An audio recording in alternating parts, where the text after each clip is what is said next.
the heart of northwestern Nigeria, Kebbi State is undergoing a significant transformation in its education sector. Under the leadership of Governor Nasir, the state government has embarked on an ambitious journey in all the 3 senatorial districts to revamp the educational system of the state, providing hope for a brighter future. The entertainment we have is for our parents, for all of give us.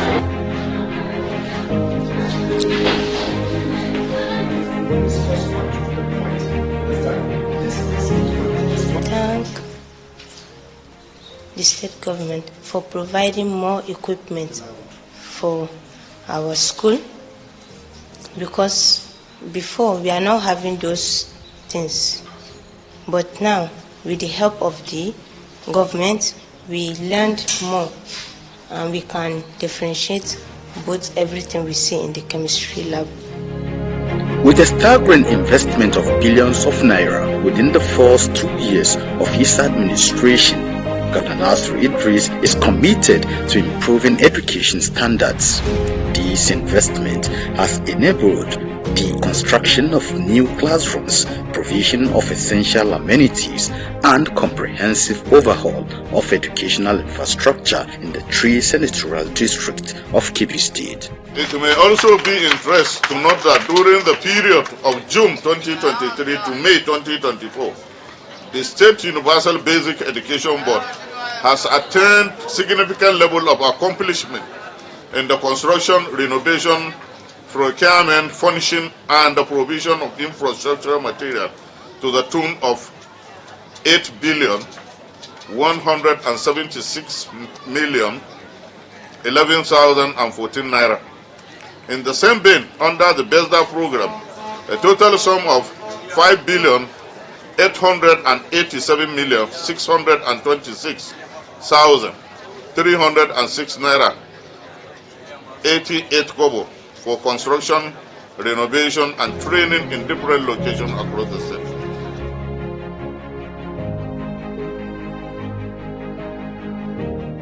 Starting with Kebbi North Senatorial District, which comprises Argungu, Augi, Arewa, Dandi, Suru, and Bagudo local governments. The state government has expended huge amounts of resources towards construction of more than 165 classrooms, renovated 585 others, equipped with 15,765 of modern furniture to provide conducive atmosphere for the students in the senatorial district.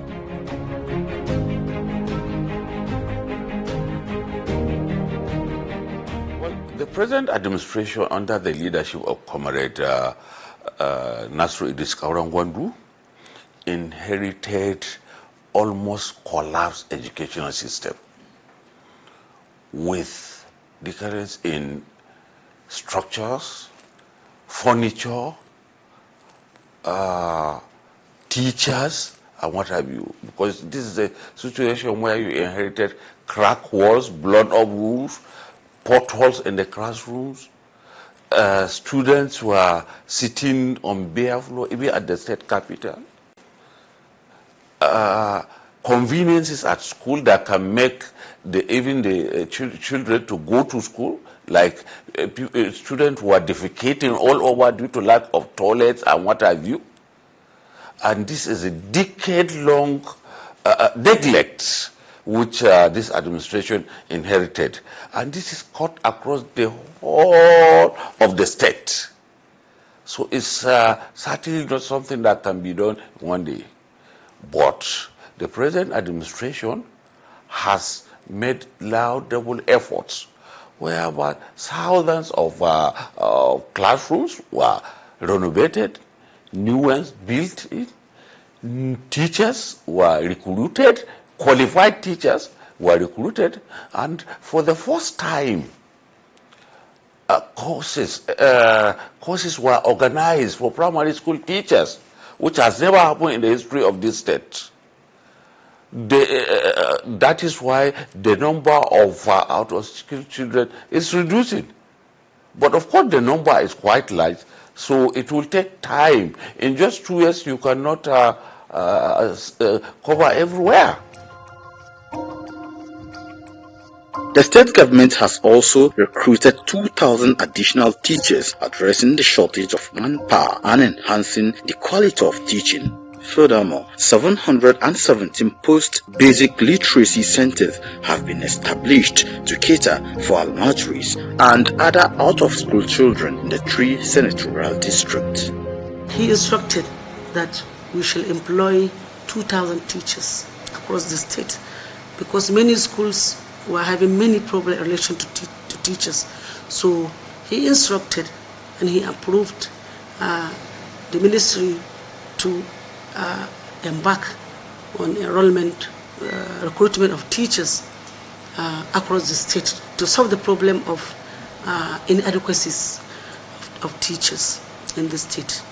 After that, to show that he's a qualified teacher, Dr. Nasir insisted that teachers must be qualified, not only to take teachers from each and every aspect of learning, but he insisted that teachers should be qualified, meaning they should have education knowledge that paves the way to impart knowledge to students.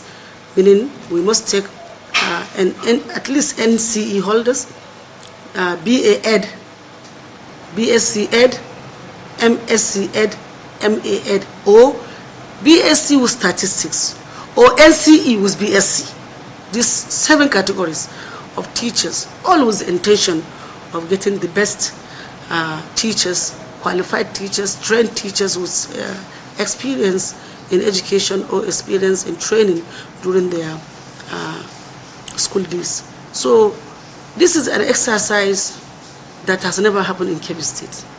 In fact, this is a commendable exercise and is very rare, commendable, and also generosity on the part of the Excellency Dr. Nasir to insist that recruitment of teachers must be only for qualified teachers, and he insisted after which they have to register with the Teachers Registration Council. In fact, even at the point of recruitment, he insists that whoever has certificate of TRCN, that is Teachers Registration Council, should be given highest priority, and this is what the ministry is doing.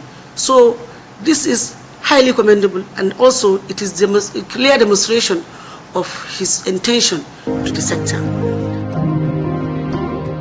As a seasoned educationist himself, Governor Nasir Idris understands that no education system can rise above the quality of its teachers, and that is why training and retraining programs have become central focus to his education reform agenda. The retraining initiative is not just about introducing new methods, it is about renewing commitment, refreshing old skills, and ensuring that teachers remain updated with modern educational practices. For the first time in the history of this state, teachers training courses were introduced to primary school teachers, which has never been done. And that has greatly improved the quality of teaching because they were introduced to new method of teaching. No matter what number of classrooms you have, what number or what have you, if their teaching staff are not qualified, are not good enough to teach your student, definitely you can't achieve anything. So all these are foresight, all these are laudable things that this administration is working hard to ensure that Kebbi State get to where it is supposed to be in the schemes of things in this country. To ensure accessibility and affordability of education in the state government has introduced a free education policy covering examination fees, tuition and scholarships at both secondary and tertiary levels. It's part of his legacy, definitely. With all these massive resources that are invested in the schools, what people tend to forget is that this education given is actually free. Not a kobo, a dime is this thing. Number one, he built the schools for them. He rehabilitated the schools. he deployed and paid the teachers teaching the schools. The only thing that the community is expected to do is to send their children to this school. That's the only thing they require. Not the kobo is actually paid. Everything is bought by the state. No doubt about that. And it's, in an environment like this, it is no mean contribution and achievement of the state. Now, solving the huge burden of school fees of the parents and what. So you have no cause not to take your child to school. Additionally, the school feeding program has been enhanced with a monthly budget increase from 200 million naira to 350 million naira. To improve student turnout into the schools, feeding program has been greatly enhanced, almost doubled, which we have seen the impact of more students coming to schools. To also specialize and bring more experience into the system, the Mother Ministry of Education has been divided into two, with creation of secondary and basic education to concentrate at that level. Then at the higher institution, there is a ministry with a commissioner to handle that one, so that efficiency can come into play. He has also improved monthly allocation to all the tertiary institution by almost 200%, if no more. The success of this initiative relies on community involvement and support. The state government has engaged with traditional leaders, parents, and stakeholders to ensure the education system meets the standard, meets the needs of the local population. In fact, His Excellency have done a lot. He has done a lot for providing a conducive environment for both teachers and students. If you look at the environment, it wasn't like this before, but with the effort of the state government, our school is modernized now. It's looking like a private schools. So we have a very conducive environment for learning.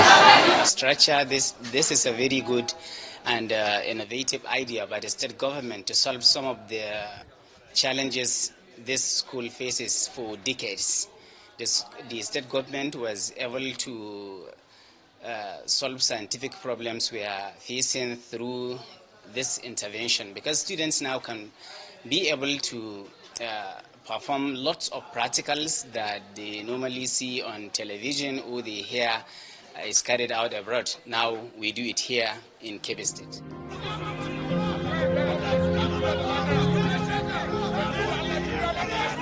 In fulfillment of his campaign promises and commitments to quality education, the Executive Governor of Kebbi State, Dr. Nasir Idris, has successfully completed the construction of Argungu Mega School. This landmark project is a reflection of his dedication to transforming the educational sector, providing a conducive learning environment and giving every child in Kebbi State the opportunity to learn under modern facilities. We met them at the final stage of the work, and they are doing everything in good order, and the project is conducted based on specification. So we are here to monitor the project and supervise. We really appreciate the way the project is conducted. Right from the inception of this project to date, we have seen a lot of progress in terms of delivering this project. And with the rate and the way both the contractor and his workers are doing work here, I'm satisfied.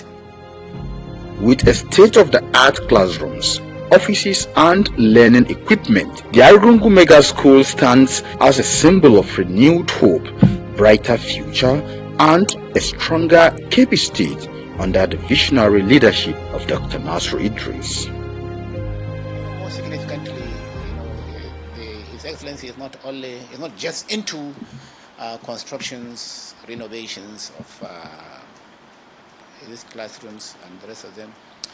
He's also constructing legacy, projects like what we call IQTS, integrated quality schools, better known as mega schools, in 4 of the emirate headquarters of the state, namely in Birnin Kebbi, in Arugungu, in Yauri, and in Zuru.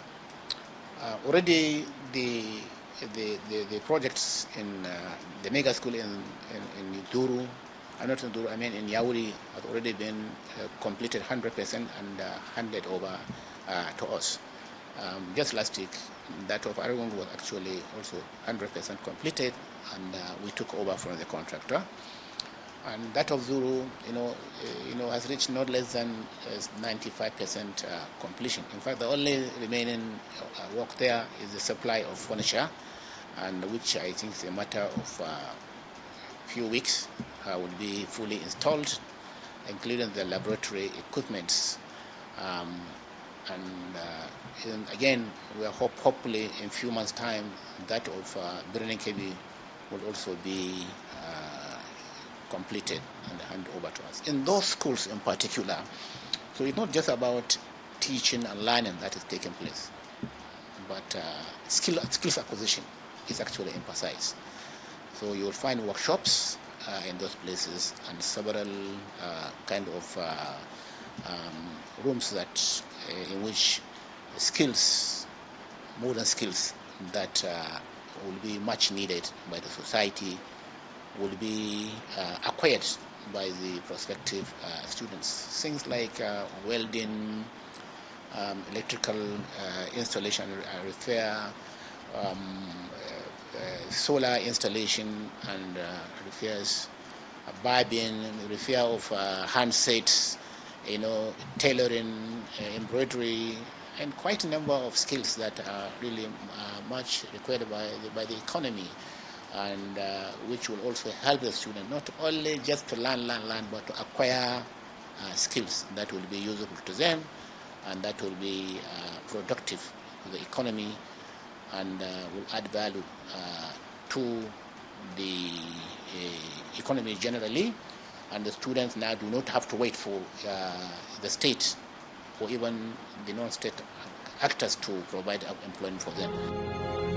Education is the backbone of development, and Kawarangwandu has once again proven his passion for building a better tomorrow. As I have said, these things were being addressed accordingly. ICT has been introduced, not even ICT, including STEM project. I know last year, a school in Tudunwada, Birnin Kebbi, came third in the National Engineering Essay Competition, which was all as a result of effort being put in by this administration. And the government intends to cascade that laudable achievement to other schools in the state.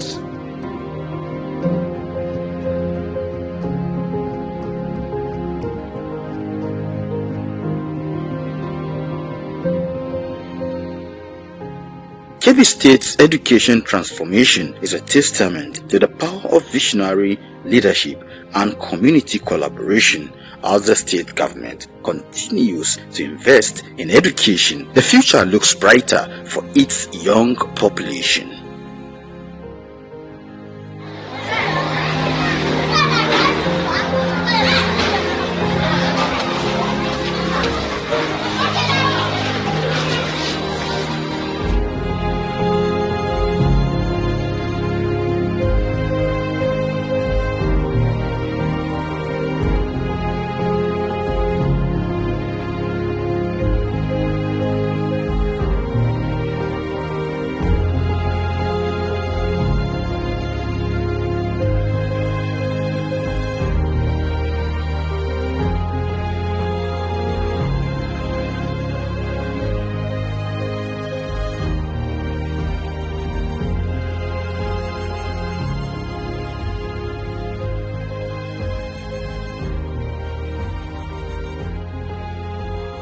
empowering minds, shaping the future.